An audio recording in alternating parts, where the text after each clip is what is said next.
అందరికీ నమస్కారం। ఈరోజు కడప ఆనిముత్యం మహిళా ప్రపంచ కప్లో విజయం సాధించి మన కడపకు చెందిన శ్రీచరణి ఈరోజు కడపకు వస్తా ఉంది। దానికి సంబంధించి 7 రోడ్స్ నుంచి రాజీవ్ మార్గ్ వరకు ర్యాలీ జరగబోతా ఉంది। అలాగనే క్రికెట్ అసోసియేషన్ తరపు నుంచి అమ్మాయికి ఘనంగా సన్మానం చేయడం జరుగుతా ఉంది। ఈ సందర్భంగా వైఎస్ఆర్సీపీ పార్టీకి చెందిన వాళ్ళకు పార్టీకి చెందిన ప్రతినిధులు ఏవో చెవులు పువ్వులు అంటూ ఎద్దేవా చేస్తూ ఉండారు। మన ప్రభుత్వము కూటమి ప్రభుత్వము చేస్తున్న సంక్షేమ కార్యక్రమాల మీద రాద్ధాంతం చేస్తూ మన రాష్ట్రంలో ఏ విషయం జరిగినా దాన్ని ఎద్దేవా చేస్తూ వాళ్ళ ఉనికిని కాపాడుకోవడానికి వాళ్ళు ఈరోజు పాపం స్ట్రగుల్ అవుతూ ఉంటారు। ముఖ్యంగా ఆ పార్టీలో పుట్టిన వాళ్ళకంటే తెలుగుదేశం పార్టీలో పుట్టి పదవులు అనుభవించి టికెట్లు తీసుకున్న వాళ్ళు ఈ దఫా వాళ్ళకి అవకాశం లేని వాళ్ళందరూ ఆ పార్టీలో చేరి వాళ్ళ యొక్క హడావుడి ఎక్కువగా ఉంది। పాపం ఆ పార్టీలో పుట్టిన వాళ్ళకి వాళ్ళ పార్టీ కంటే తెలుగుదేశం పార్టీ కూటమి ప్రభుత్వం శ్రీ నారా చంద్రబాబు నాయుడు గారు బాగా సేవ చేస్తున్నారు। ప్రజలకి బాగా వాళ్ళ పరిస్థితులకు అనుగుణంగా వాళ్ళకి కావాల్సిన అన్ని సమకూరుస్తూ ముందుకు పోతుందని వాళ్ళ పార్టీలో ఉన్న వాళ్ళందరూ ఒప్పేసుకుంటున్నారు। బట్ ఇక్కడి నుంచి పోయిన వాళ్ళు మైగ్రేట్ అయిన వాళ్ళు మాత్రమే రాద్ధాంతా చేస్తున్నారు, ఎందుకంటే ఉనికి చాలుకుంటున్నారు। ఈరోజు అంత వరల్డ్ కప్ సాధించి ప్రజలందరూ సంతోషంగా ఉంటే మన రాష్ట్రానికి చెందిన అది మన కడపకు చెందిన అమ్మాయి ఆ యొక్క టీంలో మెంబర్ అయిపోయి ఈ విజయానికి ఆమె కూడా కారణం అవడం గురించి అందరూ ఆనందాలు వ్యక్తం చేస్తుంటే ఒక్క చిటికెడు ఉప్పు పాలనట్టు ఎరగొడుతుందో ప్రజల యొక్క ఆనందాన్ని వీళ్ళు ఇలా ఎద్దేవా చేస్తూ అవహేళన చేస్తూ ఉంటారు। ఇది కూడా ప్రజలందరూ గమనిస్తున్నారు। ఈరోజు పొద్దున్నే శ్రీచరణి చంద్రబాబు నాయుడు గారిని లోకేష్ గారిని ప్రత్యేకంగా కలవడం జరిగింది। అక్కడి నుంచి బయలుదేరి కడపకు రాబోతా ఉంది। ఈ నాయకులు మాట్లాడతారు, ఏం చేసినారు రాష్ట్రంలో ఈ యొక్క క్రికెట్ ఆడిన అమ్మాయికి ఏమి ఇచ్చినారు, ఏం గౌరవం ఇచ్చినారు అంటూ ఎద్దేవా చేస్తూ ఉండరు।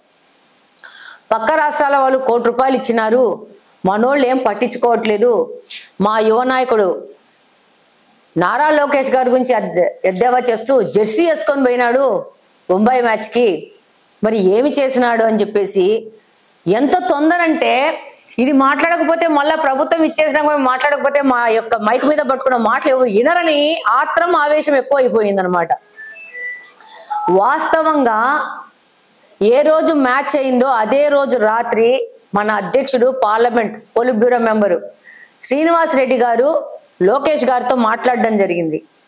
మా కడపకు చెందిన అమ్మాయి ఈ టీంలో ఉంది, ఆమెకి మనము సరైన గౌరవం ఇస్తూ ఆమెని సన్మానించుకోవాల్సిన అవసరం ఉందంటే లోకేష్ గారు దానికి స్పందించి మొత్తం సద్దు మనగని మనం బాగా ఆలోచించి మన యువ క్రీడాకారిని మనము సన్మానిద్దాము, గౌరవిద్దాము, తగిన రీతిలో గౌరవిద్దాం అని చెప్పి ఆయన చెప్పడం జరిగింది। ఈ యొక్క కాన్వర్జేషన్ కి నేనే సాక్షి।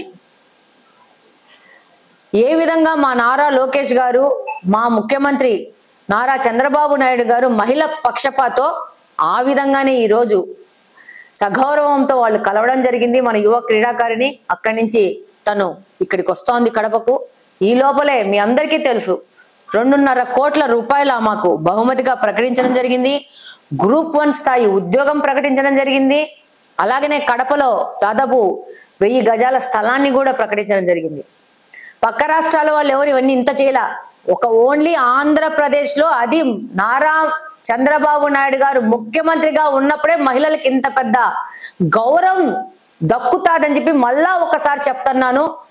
ప్రతిపక్షంలో ఉండి ఏ విషయాన్ని కూడా రాద్ధాంతం చేస్తూ చివరికి బస్సు యాక్సిడెంట్ అయితే కూడా ఆడ కూడా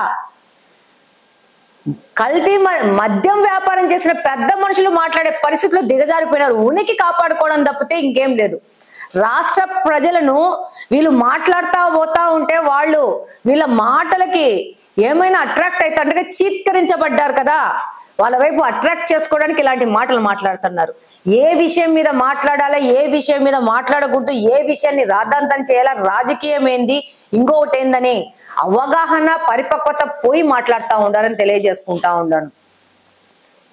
ఈరోజు ఆంధ్రప్రదేశ్ మొత్తము యువ క్రీడాకారిని చూసి గర్వపడతా ఉంది.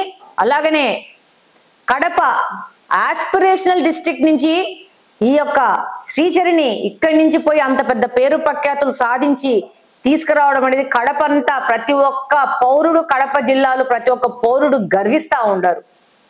ఈరోజు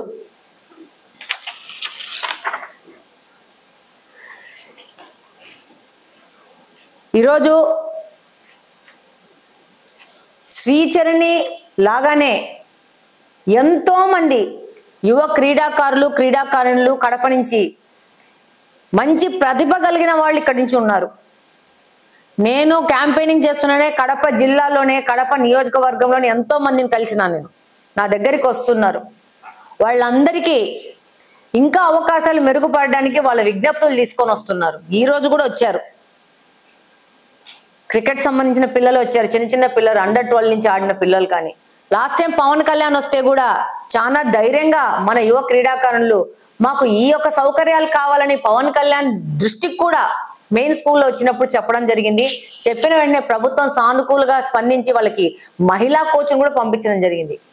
ఇంకా పెద్ద ఎత్తున క్రీడాకారులను ప్రోత్సహించాల్సిన అవసరం ఉంది. వాళ్ళకు తగ్గ ఫెసిలిటీస్ చేయాల్సిన అవసరం ఉంది. వీటన్నిటికీ ప్రభుత్వం సిద్ధంగా ఉంది. మీ అందరికీ తెలుసు, రాష్ట్రంలో ప్రజలకు అందరికీ తెలుసు, ఈ ప్రభుత్వం మహిళా పక్షపాతి, ఈ ప్రభుత్వం యువత పక్షపాతి, ఈ ప్రభుత్వం ప్రతిభ ఉన్న వాళ్ళ పక్షపాతి. మీ అందరికీ తెలుసు, నైపుణ్య సర్వే అని చెప్పేసి చంద్రబాబు నాయుడు గారు అధికారంలో రాగానే మొదలు పెట్టారు.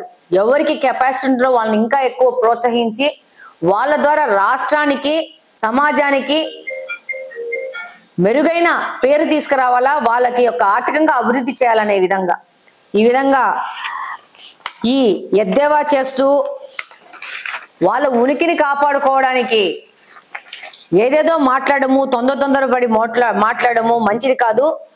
మీతో చెప్పించుకునే పరిస్థితిలో తెలుగుదేశం పార్టీ కానీ, కూటమిలోని ప్రతి ఒక్క పార్టీ కానీ, ఏ పార్టీ అయినా కానీ ఈ యొక్క 5 సంవత్సరాల నుంచి అరాచకం చేసి 11 సీట్లతో అవమానకరంగా ఓడిపోయిన ఈ పార్టీతో ప్రత్యేకంగా చెప్పించుకునే స్థితిలో మాత్రం తెలుగుదేశం పార్టీ లేదని మరొకసారి గట్టిగా చెప్తా ఉన్నాను. మీకు చేతనైతే ప్రజలకు మీకు విరామం ఇచ్చినారు. మీ విరామాన్ని మీరు సద్వినియోగపరచుకొని మీరు ఏ తప్పులు చేశారో ఒక్కసారి ఆత్మ పరిశీలన చేసుకుంటే బ్రహ్మాండంగా ఉంటది. రేపు ఏమన్నా పొరపాటున మీరు మంచి పనులు చేసి ఆత్మ పరిశీలన చేసుకుంటే ఈ నుంచి 20 సంవత్సరాలకి ఎప్పుడో మీకు ఏమన్నా ఒకవేళ అవకాశం ఉంటే అవకాశం అందుకోవడానికి మీరు అర్హులవుతారని తెలియజేసుకుంటా ఉన్నాను. ఏ విషయాన్ని రాద్ధాంతం చేయాలా, ఏ విషయాన్ని రాద్ధాంతం చేయకూడదు, ఏ విషయాన్ని మాట్లాడాలా, ఏ విషయాన్ని మాట్లాడకూడదు అవసరం లేకుండా మీ ఉనికిని చాడదలుచుకుంటే మీరే దిగజారిపోతారని తెలియజేసుకుంటా ఉన్నాను. ఈరోజు ప్రతి ఒక్కరూ మీ ద్వారా కోరుకుంటున్నాను, కడప నియోజకవర్గంలోని ప్రజలు కానీ, కడప జిల్లాలోని ప్రజలు కానీ శ్రీచరిని వస్తా ఉంది. 6:30కి కడపకు రీచ్ అవుతుంది.